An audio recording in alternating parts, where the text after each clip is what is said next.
I wanted to ask you a question about effectively communication and fostering trust. You talked about how difficult it was to raise money and walking into rooms with men in suits who could not understand the concept of dry bar and did not believe in it.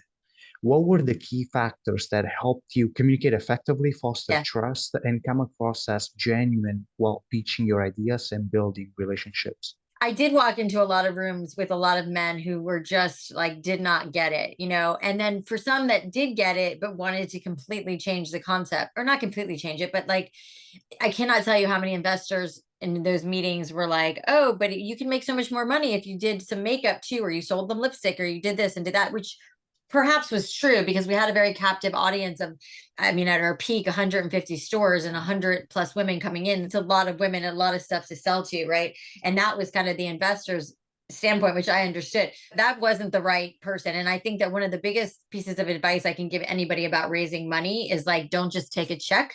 It is a marriage and you are getting into bed essentially with somebody who you're going to be partnering and working with. So you want to make sure that you're very, very aligned. And what I found is we were very not aligned with most of the investors that we met in the early days.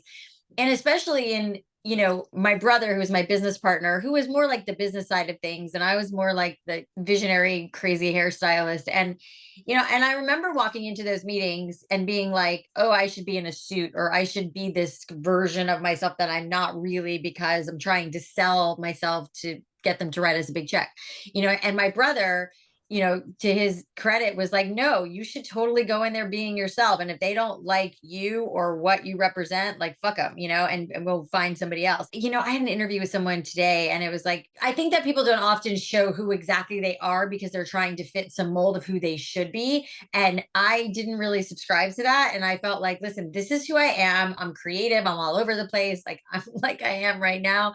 And if that doesn't work for you, like, no problem. And not to say that I didn't have my shit together. I did. I knew what I was talking about, and I knew how to like sell the dream of what we were selling. And because Drybar was already very successful, and I was able to really intelligently talk about that. But I was also able to be myself and not like try to be some version of myself that's not me. Because at the end of the day, everyone's going to figure that out if you go in with some kind of bullshit facade, right? So that was really important to me. And it's so many things. It's like, does this person like understand me, get me? And I remember the private equity firm that we did end up taking money from, they were really great to me personally. And they were like, listen, because I always felt like, and I think this is true, like I'm not usually the smartest person in the room. Like these guys, they were like, went to Harvard and Stanford, and I didn't even go to college. And I think I felt initially pretty intimidated by that.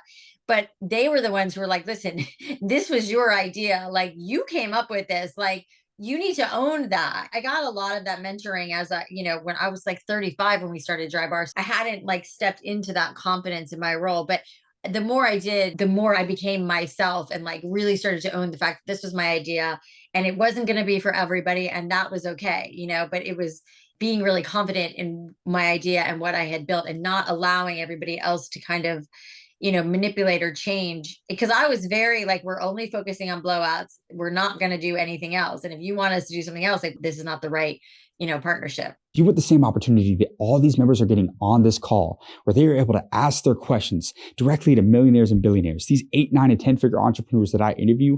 Well, I want to give you that exact same access that you're watching right now in this video. All you have to do is go down and click the link in the description of this video to join the School of Mentors.